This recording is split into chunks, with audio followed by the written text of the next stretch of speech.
Okay, so I'm gonna tell you something that nobody knows the real story about. And honestly, I don't even care anymore what people think. I'm Delilah. I'm 27, and the whole thing started when I was this invisible fat girl who thought she'd won the lottery when Eric proposed to me. Looking back now, I should have seen all the red flags, but whatever. Here we are. So, Eric and I had been together for 9 freaking years when he finally got around to proposing. 9 years of him seeing me at my absolute worst. We're talking 100 pounds overweight, wearing the same 3 oversized hoodies, ordering takeout every night because I was too depressed to cook. I was basically a couch potato with legs, and Eric acted like that was perfectly fine. He'd sit there next to me, equally gross, eating pizza and playing video games like we were some old married couple already. The proposal itself should have been my first clue that this guy had zero ambition. It wasn't romantic or special, just a random Tuesday night in our messy apartment with leftover Chinese food containers everywhere. He got down on one knee right there on our stained carpet and pulled out this tiny ring that probably cost him like 2 months' salary from his basic office job. Said he loved me exactly as I was and wanted to spend forever with me. At the time I thought it was sweet, but now I realize he was probably just relieved that someone like me said yes. Like he figured he'd better lock it down before I realized I could do better. The minute I said yes, something clicked in my brain. I was going to be a bride, and there was no way in hell I was going to be one of those brides who looks back at their wedding photos with regret. I told Eric we needed to wait to set a date until I reached my goal weight. He looked confused and kept saying I was beautiful already, and we didn't need to wait. But honestly, that just proved he didn't get it. Of course he thought I looked fine. He'd never been with anyone better looking than me at my worst. I started my weight loss journey the very next week, and Eric was supportive in that annoying way guys are when they don't actually understand what you're going through. He'd offer to work out with me, but then suggest we order pizza afterward. He'd buy me protein bars, but then get hurt when I wouldn't split a dessert with him. It was like he wanted me to succeed, but also wanted to keep me exactly where I was, because that version of me was safe for him. The weight started coming off faster than I expected. And with every pound I lost, I noticed things changing. Not just my body, but how people treated me. Suddenly, cashiers would smile at me instead of looking right through me. Guys would hold doors open and make eye contact. Women would actually include me in conversations instead of acting like I didn't exist. Eric kept saying how proud he was, but I could tell he was getting nervous. He'd make these little comments about how I was changing and how he hoped I'd remember the little people when I was skinny. It was supposed to be a joke, but there was something desperate underneath it that honestly annoyed me. By month 8, I'd lost 80 pounds and started getting real attention from men. Not just polite attention, actual interest. The guy at the coffee shop started drawing little hearts in my phone. This coworker started finding reasons to stop by my desk. Even Eric's friend Tyler made a comment about how lucky Eric was getting. Between us, I started wondering if Eric really was lucky or if maybe I was the one settling now. Once I hit my goal weight, 100 pounds down, I felt like a completely different person. I looked in the mirror and saw someone who could have options. Real options. Eric threw me this little celebration dinner at home, just the 2 of us, and kept going on about how amazing I looked and how proud he was. But sitting there looking at him in his same old hoodie, eating the same takeout we'd been ordering for years, I couldn't help but think about all the men who'd been noticing me lately. Men who were taller, more successful, more ambitious. Men who looked like they belonged with the new version of me. Eric was still treating me like I was the same girl who said yes to his proposal, but I wasn't. I was better now, and I deserved better too. The grocery store became my favorite place because that's where I met this guy who was absolutely gorgeous. Tall, probably 6'2", with this incredible smile and designer everything. He complimented my tattoo and asked for my number right there by the organic produce. I could see him looking at my engagement ring, but he asked anyway. That's confidence. That's what a real man does when he sees something he wants. Of course, I told Eric about it that night because I'm not a liar. I mentioned how this really attractive guy had hit on me at the store, and Eric got all weird about it. Started asking these annoying questions like, what did the guy look like? What did he say exactly? Did I give him my number? When I said no, he seemed relieved. But then he made this comment about how my ring should be protection enough from other guys. Protection? Like I needed protecting from better options? That really annoyed me. Then there was this personal trainer at my gym. Abs you could grate cheese on, always asking if I needed help with my form. He'd stand just a little too close when he was showing me exercises, and honestly, I didn't mind. Eric never worked out with me anyway, always made excuses about being tired after work. This trainer would text me workout tips and motivational quotes, and I started looking forward to those messages way more than Eric's boring, "How was your day?" texts. At work, things got interesting too. Our company hired this new guy for management training. Fresh out of his MBA, expensive watch, drove a BMW. He started eating lunch at my table, and we'd talk about his plans to move up in the company, maybe start his own business someday. He had ambition, real plans for his future. Meanwhile, Eric had been doing the same job for 3 years with no plans to advance anywhere. When I'd bring up this new guy's success stories at dinner, Eric would just grunt and change the subject. The more attention I got, the more I realized what I'd been missing all these years. I started really looking at Eric, really seeing him. His receding hairline that he tried to hide with that stupid baseball cap, his gut that hung over his belt even though he kept promising to start working out next week. The way he'd rather play video games than take me anywhere nice. His complete lack of ambition or drive to be anything more than exactly what he already was. I wasn't being mean. I was being realistic. I'd changed. I'd improved myself. I'd become someone worth wanting. Shouldn't my partner have done the same? One night after a few glasses of wine, I told Eric about some of the dreams I'd been having. Nothing graphic, just that sometimes I'd dream about being with someone more successful, someone who could give me the life I deserved now. Someone taller, more financially stable, someone who looked like they belonged with the new me. I thought he'd understand. Maybe it would motivate him to step up his game. Instead, he got all hurt and started asking if I wanted to break up. I had to calm him down and explain that I loved him. But was it so wrong to wonder what else was out there? After that conversation, Eric started acting all insecure and clingy.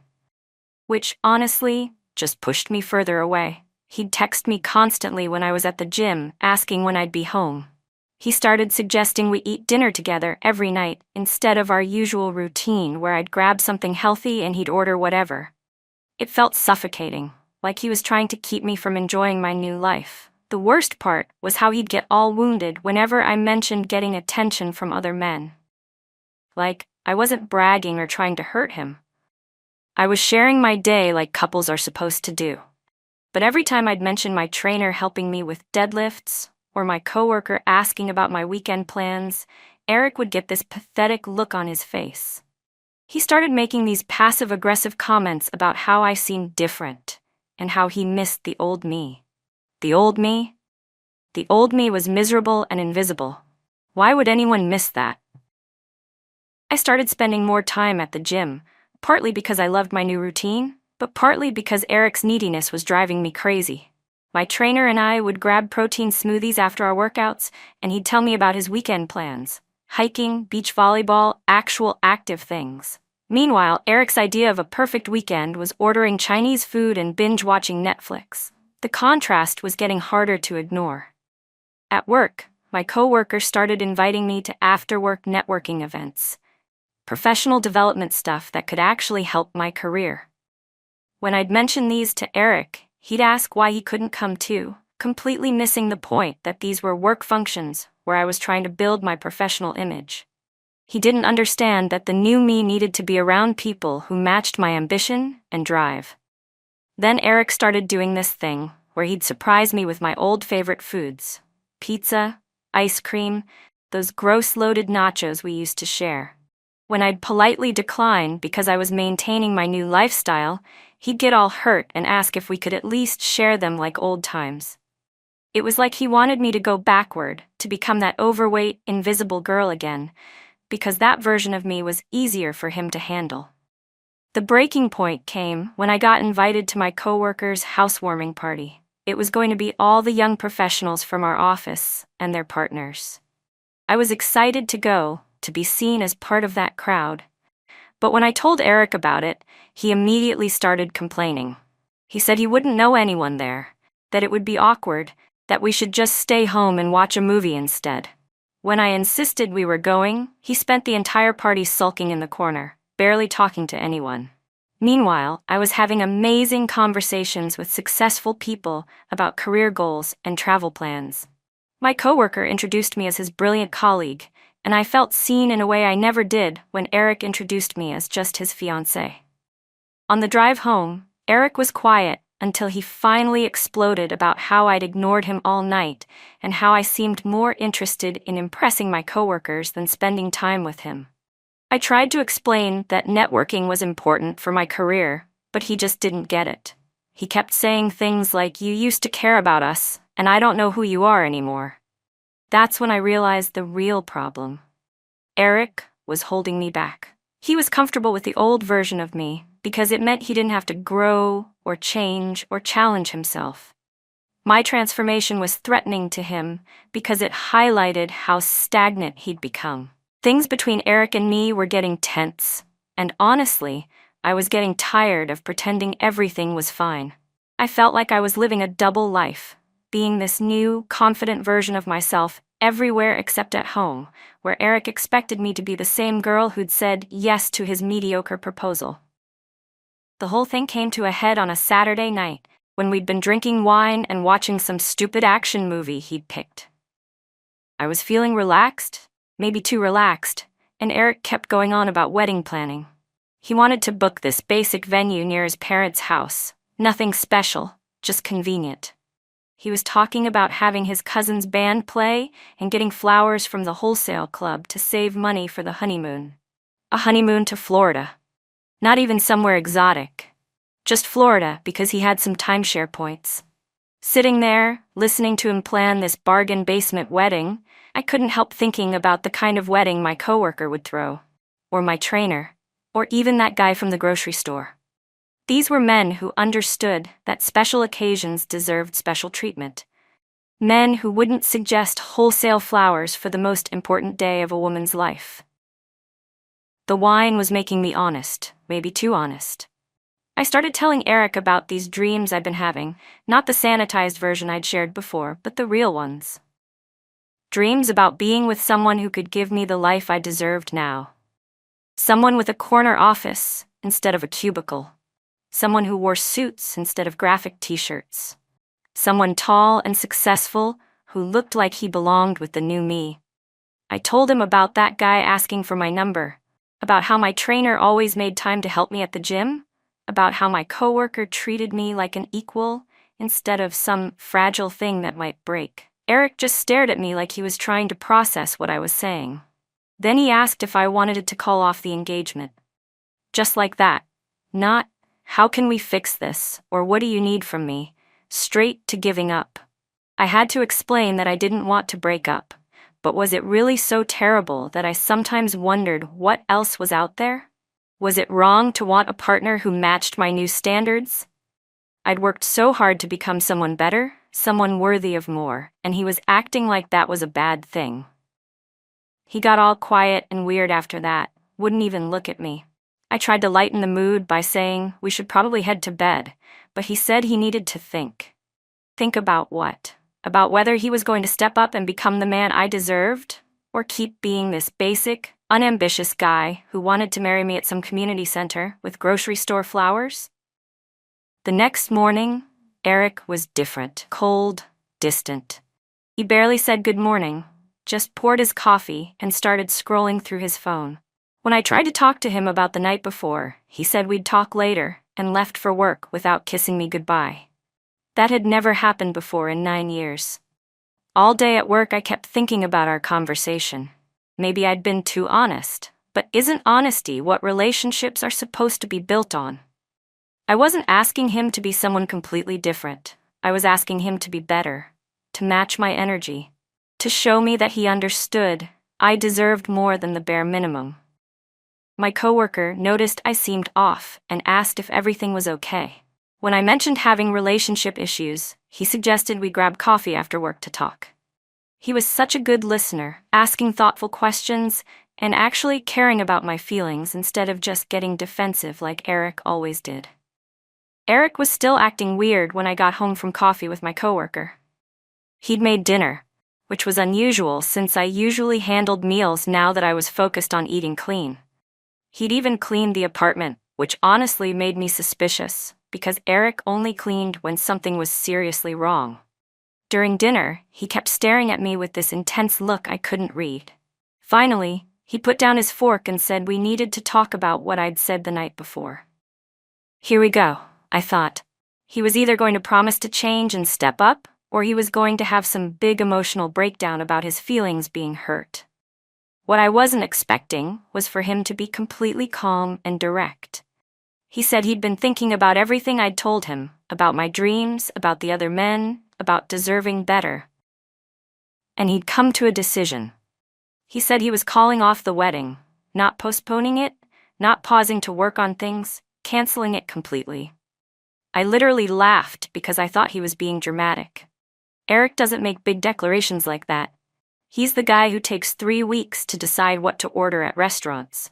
But he wasn't laughing. He said he'd spent the day realizing that I was right. I did deserve better than him.